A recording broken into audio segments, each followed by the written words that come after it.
The massive cargo ship Stellar Harmony was making its routine delivery run to the Outer Rim colonies when Captain Hyun-soo first saw them. At first, he thought his tired eyes were playing tricks on him after 18 hours on the bridge. The black shapes appearing on his scanner seemed impossible, ships materializing out of empty space like ghosts becoming solid. "Computer, run a full sensor sweep," he ordered, his voice steady despite the chill running down his spine.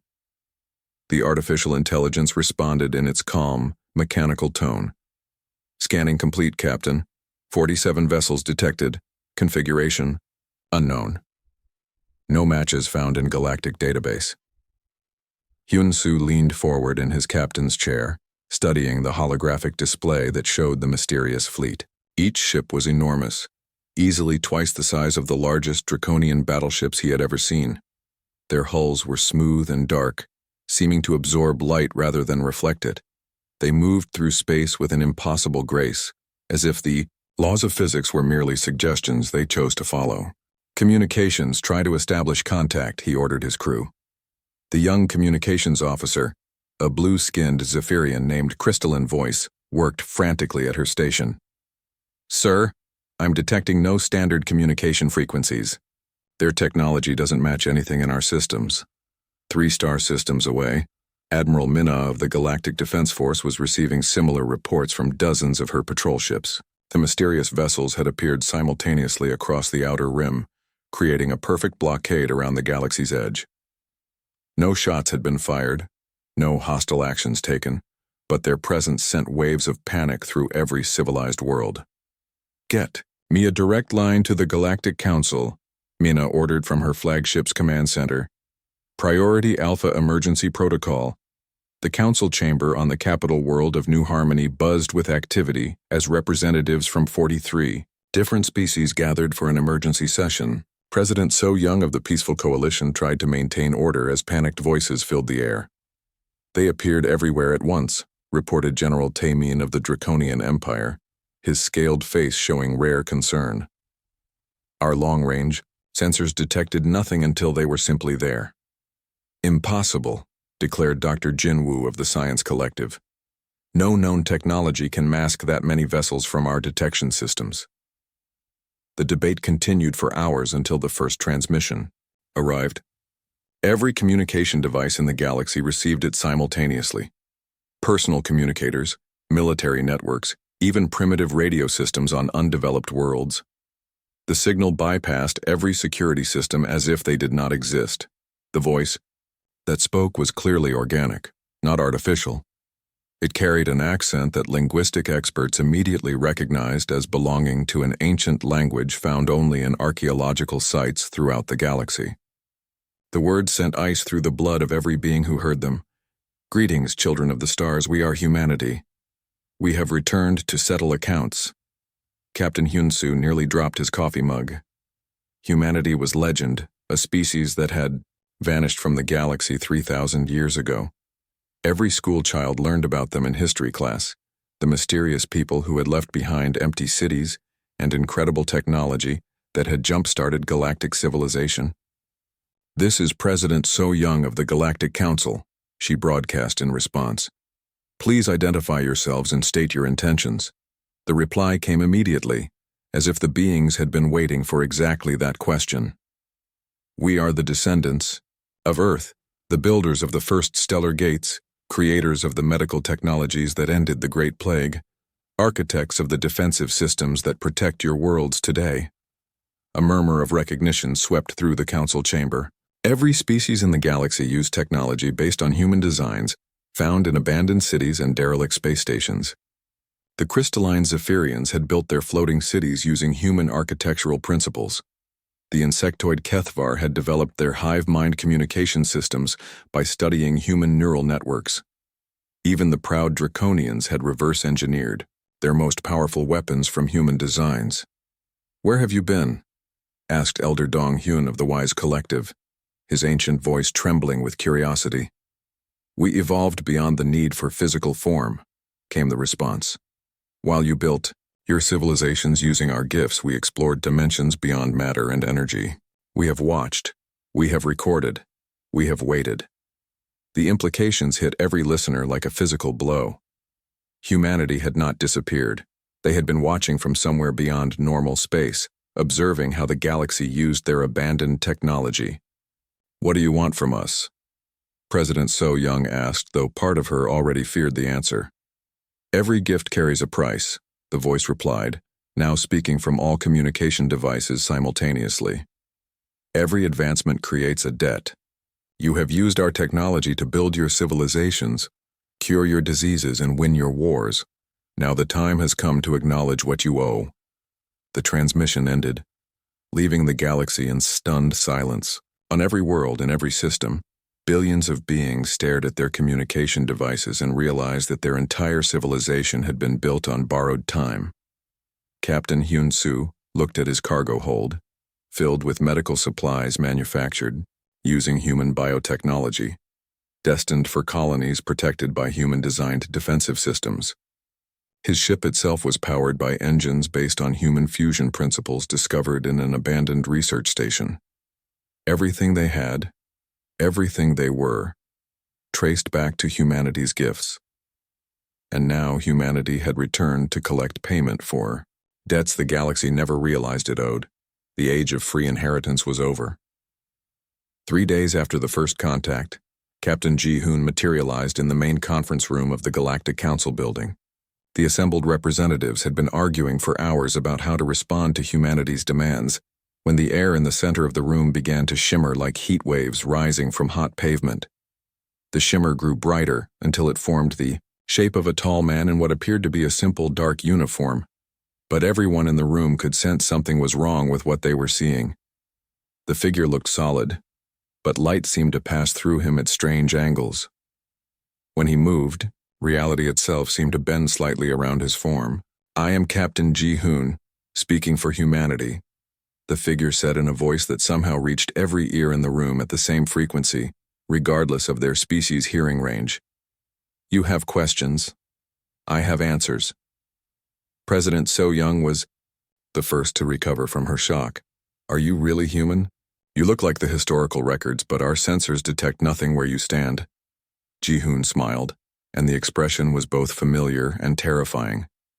"I was born on Earth 4,000 years ago. I lived. I loved. I died of old age at 93. Then I chose to continue existing in a different form." Dr. Jinwoo leaned forward in his chair, his scientific mind racing. "You mean consciousness transfer? Digital immortality?" "Nothing so crude," Ji-hoon replied. "We learned to separate our awareness from matter itself. We exist as pure thought, pure will.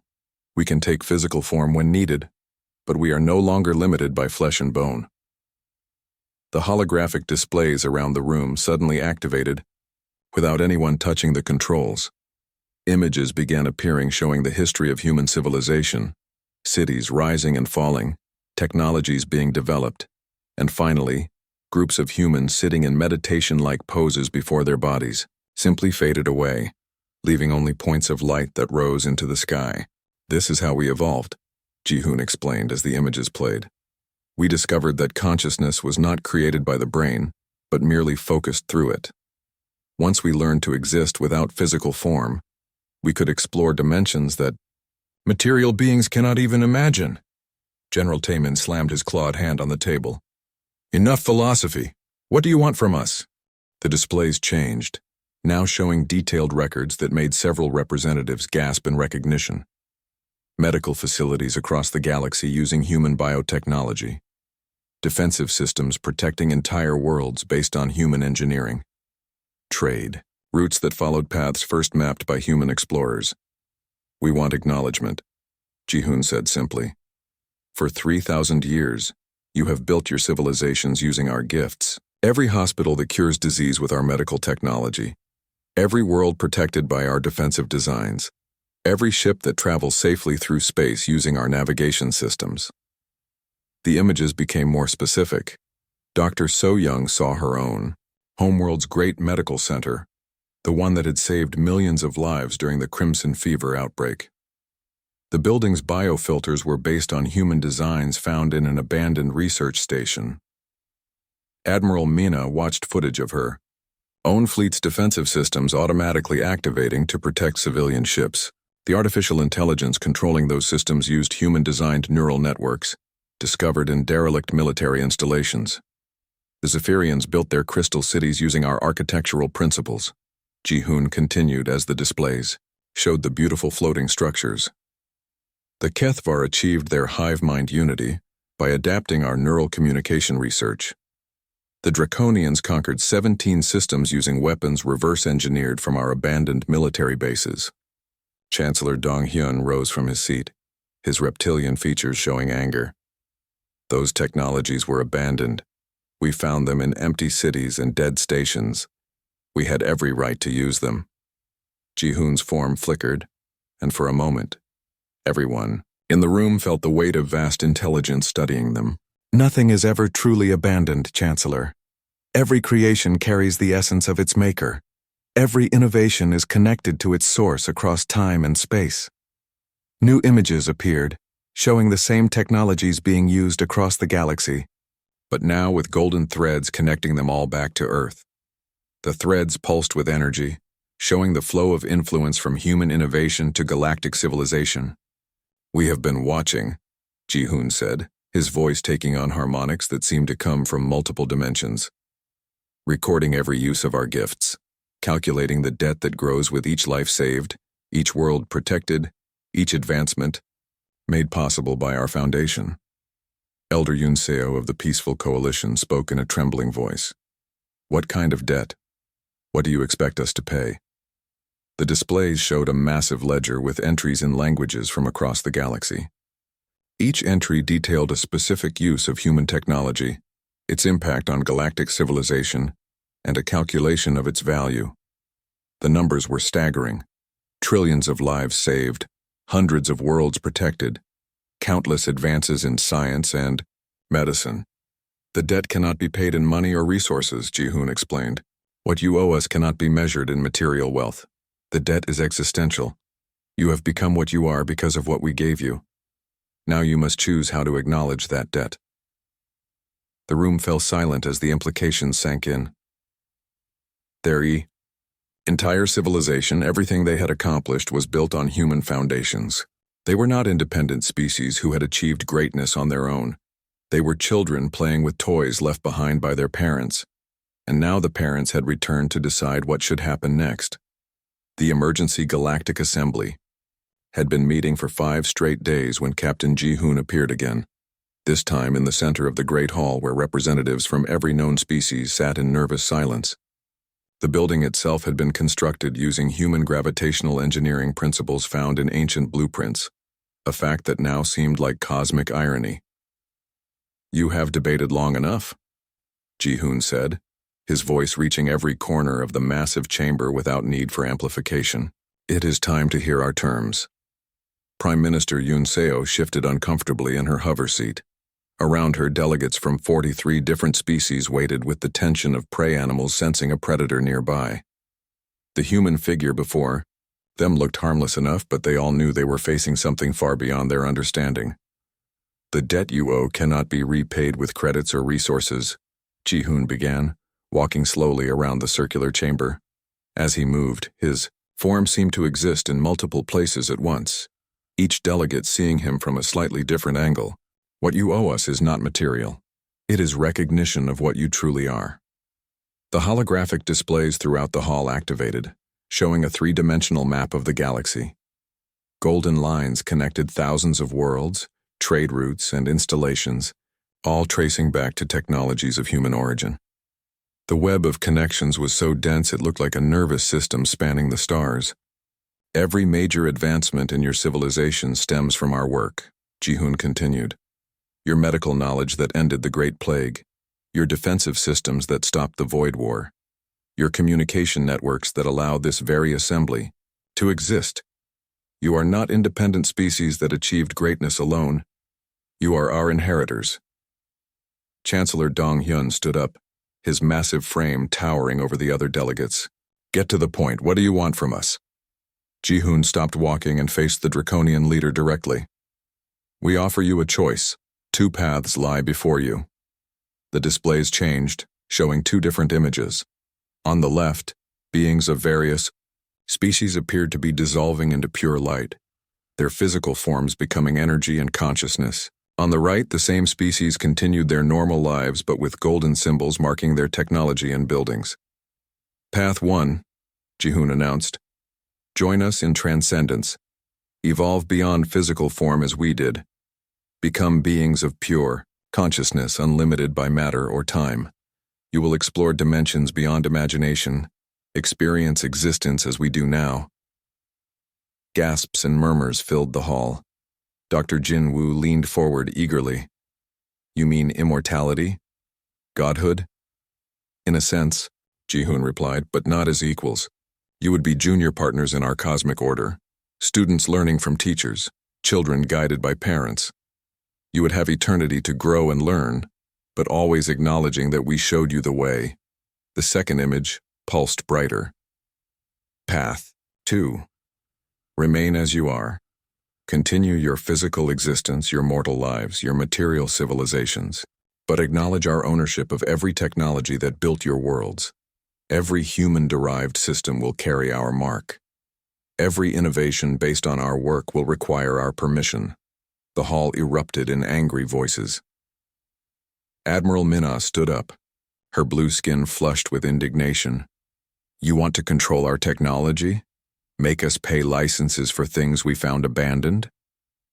You found them abandoned because we chose to leave them behind when we evolved, Ji-hoon said calmly. A parent may leave toys in a child's room, but the toys still belong to the parent. Dr. So-young of the Medical Coalition spoke up, her voice shaking. What would that mean in practical terms? Would our hospitals stop working if we don't pay you? Nothing would stop working, Ji-hoon assured her. But new developments, improvements, repairs, all would require our approval. You would continue to benefit from our gifts, but as tenants rather than owners. The delegates began talking among themselves in heated whispers. Some species seemed intrigued by the offer of transcendence, while others were outraged by both options. General Kyung-min of the Stellar Defense Force stood up, his scarred face showing pure defiance. We reject both choices. We've improved on your ancient designs. Our weapons are better than anything you left behind. Our medicine has advanced beyond your primitive knowledge. We are not your children anymore. A sound like distant thunder filled the hall, though no storm clouds were visible. Ji-hoon's form flickered, and for a moment every delegate felt the presence of vast intelligence examining them like insects under a microscope. Improved, you say? Ji-hoon asked, and now his voice carried harmonics that made reality itself seem to vibrate. Show me. The displays activated again, this time showing side-by-side comparisons. Modern draconian plasma cannons appeared next to their human originals. Current Zephyrian crystal growing techniques compared to ancient human architectural plans. Every advancement, every improvement, showed the unmistakable foundation of human innovation beneath the surface changes. You have built beautiful buildings, Ji-hoon said, but you used our blueprints. You have created wonderful art, but you used our paints and brushes. You have composed magnificent symphonies, but you played them on instruments we designed. Wise woman. Sunhee of the Ethereal Communion spoke in her ancient crackling voice. If we choose neither path, then you choose war, Ji-hoon replied simply. We would prefer cooperation, but we will collect what is owed to us, one way or another. We have been patient creditors for 3,000 years. Our patience has limits. The hall fell silent as the weight of the ultimatum settled over them. Evolution or slavery, transcendence or control, partnership or war. They had 3 days to decide the fate of galactic civilization. Admiral Sung-ho stood on the bridge of his flagship Iron Thunder, watching the largest fleet ever assembled in galactic history spread out before him. 23 species had chosen defiance over submission, bringing together over 10,000 warships in a show of force that should have been impossible to organize in just 3 days. All ships report ready for combat, announced his communications officer, a young Kethvar named Buzzes with Anger. The Draconian heavy battleships are in formation Alpha. Zephyrian crystal ships have charged their beam weapons. The Veltar torpedo boats are loaded and ready. Sung-ho nodded, feeling the weight of history on his shoulders. Every weapon in his fleet was based on human technology found in abandoned military installations, but 3,000 years of improvements and innovations had made them far more powerful than their ancient originals. Surely that would be enough. "Target the human fleet," he ordered. "All ships, prepare to fire on my command." 47 black ships hung motionless in space ahead of them, looking tiny compared to the massive Alliance fleet. They made no threatening moves, showed no signs of raising shields or powering weapons. They just waited with the patience of mountains watching the wind. Captain Ji-hoon appeared on the bridge of his ship Eternal Witness, though calling it a bridge was misleading. The space around him showed the battle from every angle simultaneously, displaying information in ways that physical instruments never could. Around him, other human consciousnesses shared the same impossible perspective. "They are brave," observed Captain Minji, her awareness touching the minds of the approaching enemy. "They truly believe they can defeat us with our own creations." "They have improved our design significantly," noted Captain Hyun-soo, analyzing the weapon signatures of the Alliance fleet. "Their plasma cannons generate twice the energy of our originals. Their shields can deflect forces we never imagined. They have become formidable engineers." Ji-hoon watched Admiral Sung-ho's face on his displays, seeing the determination and fear warring in the alien commander's eyes. "They have indeed surpassed our old limitations, but they still think like beings trapped in 3 dimensions. All ships fire!" Sung-ho's voice echoed across the communication channels. 10,000 weapons discharged at once. Plasma beams that could melt asteroid, gravity bombs that could crush moons, energy torpedoes that burned hotter than stars. The combined firepower could have destroyed entire solar systems. Space itself seemed to scream as the massive barrage rushed toward the human fleet. The weapons struck the human ships and passed through them like light through glass. Not a single vessel showed any damage. Not one hull was even scratched. "Impossible," whispered Sung-ho, staring at his scanner.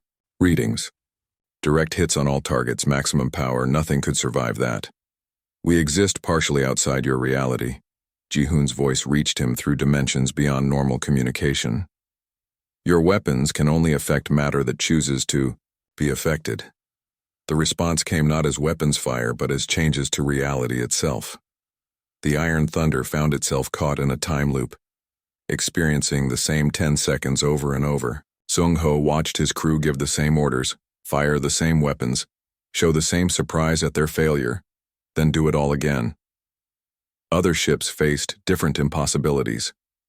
The draconian battleship Flame of Glory discovered its artificial gravity had reversed, sending crew members floating helplessly through corridors that had become vertical shafts. Emergency systems tried to compensate, only to find that the ship's computer now thought up was down and left was inside. Commander So Young of the Zephyrian crystal ship, Harmonic Light, watched in horror as her vessel began aging rapidly. Hull, plating that was hours old, suddenly showed centuries of wear. New weapon systems became ancient relics covered in space dust. Her crew aged along with the ship, their young faces becoming elderly in moments, though somehow they remained healthy and strong. The Kethvar swarm ships suffered perhaps the strangest fate. Their hive mind connection, based on human neural networking principles, suddenly expanded beyond their control. Each ship began existing in 7 dimensions simultaneously. Their crews found themselves thinking thoughts that belonged to versions of themselves in parallel universes, trying to make decisions based on realities that existed sideways to their own. Admiral Mina, commanding the reserve forces from a safe distance, watched the battle through her long-range sensors with growing horror. "What are they doing to our ships?" "Teaching," came Ji-hoon's voice from her communication array. "Your weapons are based on our physics. Your ships use our engineering. Your tactics follow our strategic principles. We know every weakness because we built every strength." The battle lasted exactly 17 minutes. When it ended, every ship in the Alliance fleet hung motionless in space, their crews unharmed, but completely helpless. Some were trapped in impossible geometric shapes that hurt to look at. Others found their engines had been replaced with flowering gardens that somehow still provided power. A few lucky vessels simply found themselves unable to move, as if space itself had become solid around them. "Surrender is acceptable," Ji-hoon announced to the defeated fleet.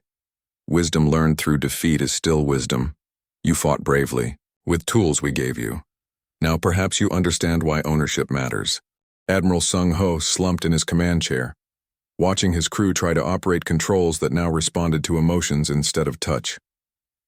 Around him, the greatest military force in galactic history had been defeated without a single shot being fired in return. They had brought knives to fight their makers, and discovered that the makers knew exactly how sharp those knives could be. 6 months after the collection war ended, Captain Ji-hoon walked through the corridors of New Harmony Station, though walking was just a courtesy for those who still needed to see him move like a physical being. The station buzzed with activity, as representatives from dozens of species prepared for what they were calling the Great Transition. Dr. So-young floated in her medical bay, but floating was no longer the right word. Her physical form had become translucent, and she could perceive things that her organic eyes had never been able to see. Energy patterns flowed through the walls like rivers of light. Time moved in visible streams that she could almost touch. "The change is remarkable," she reported to the gathered representatives through communication methods that no longer required machines. "I can sense the health of every living being on this station. I can see diseases before they develop symptoms. I understand healing in ways I never imagined possible." Captain Minji, who had volunteered early in the process, appeared beside her as a shimmering presence that somehow conveyed warmth and comfort. "The transition takes time," she explained to the nervous observers. "First, you learn to exist without depending on your physical form.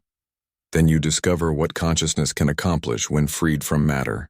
Prime Minister Yoon Seo stood at the observation window, watching as her people below prepared for their own transformation. Some were eager, others frightened, but all had made their choice. Her species had voted overwhelmingly to join humanity, in transcendence rather than remain bound to physical existence. "How many have chosen evolution?" she asked Ji-hoon. 27 species so far," he replied, materializing beside her in a form that looked solid but cast no shadow. The ethereal communion was first, which surprised no one. The peaceful coalition followed quickly. Even some of the warrior species have decided that immortal consciousness offers better battles than mortal flesh. Through the window they could see the transformation chambers where volunteers entered as physical beings and emerged as something new. The process looked peaceful. Individuals simply lay down, closed their eyes, and gradually became light itself, before taking new forms, limited only by their imagination and will. Wise woman Sun Hee had been among the first to complete the change. She appeared now as a constantly shifting aurora of colors that somehow conveyed her ancient wisdom more clearly than her old physical form ever had. "I have existed for over 400 years in flesh," she communicated to those still watching. "In just 6 months of this new existence, I have learned more than in all my previous centuries combined." Not everyone had chosen transcendence. In the outer systems, Chancellor Dong-hyun ruled over the Draconian Empire with the same pride as before, though now every weapon, every ship, every piece of technology bore humanity's mark of ownership. His people lived much as they always had, but they could never forget who truly controlled the tools of their civilization. Admiral Sung-ho commanded fleets that could still patrol and protect. But every tactical manual, every strategic principle, every weapon system came with reminders that these were gifts from humanity, used by permission rather than right. The humiliation stung, but his people had chosen pride over evolution, and this was the price. "Do you regret giving them that choice?" Yoon Seo asked Ji-hoon as they watched a group of young Zephyrians dissolve into pure energy, their crystalline forms becoming something far more beautiful. "Evolution cannot be forced," Ji-hoon replied. "We learned that long ago when our own species faced the same decision. Some of us chose to transcend. Others remained physical until natural death claimed them. Both paths have value." The displays throughout the station showed updates from across the galaxy. Worlds where the evolved species worked together, sharing consciousness, and exploring realities beyond the physical universe. Other worlds where traditional species continued their normal lives, guided and protected by humanity's watchful presence. Dr. Jin Wu, now existing as pure intellect enhanced beyond biological limits, made discoveries that advanced science by centuries every day. He could perceive the fundamental forces that held matter together, manipulate energy at the quantum level, and understand cosmic principles that had been complete mysteries just months before. The debt was never about payment. Ji-hoon explained to a gathering of representatives still deciding their people's fate. It was about proving worthiness. Those who chose cooperation over conflict, wisdom over arrogance, have earned the right to join us as partners in existence beyond matter. Commander Hyun-soo, who had been among the first ship captains to encounter the returning humans, now served as a bridge between the evolved and the physical. His consciousness could inhabit both states, helping newly transcended beings adjust to their expanded existence while maintaining connections to those who remained behind. "What happens now?" asked one of the undecided delegates, a nervous representative, from a species still debating their choice. "Now the real journey begins," Ji-hoon answered. "Those who have evolved will explore dimensions beyond imagination. Those who remained physical will serve as guardians of the material universe. Both roles are necessary. Both are honored." As the new covenant took effect across the galaxy, two types of civilization emerged. The evolved beings pushed the boundaries of existence itself, discovering what consciousness could accomplish when freed from physical limitations. The physical species maintained worlds, protected life, and preserved the beauty of material existence. Humanity's greatest gift had never been their technology. It had been the opportunity to prove worthy of something greater than flesh and blood could ever achieve. And in the end, worthiness could only be demonstrated through the choices each species made when faced with the infinite. The galaxy had chosen its path forward, and the stars themselves seemed brighter for it.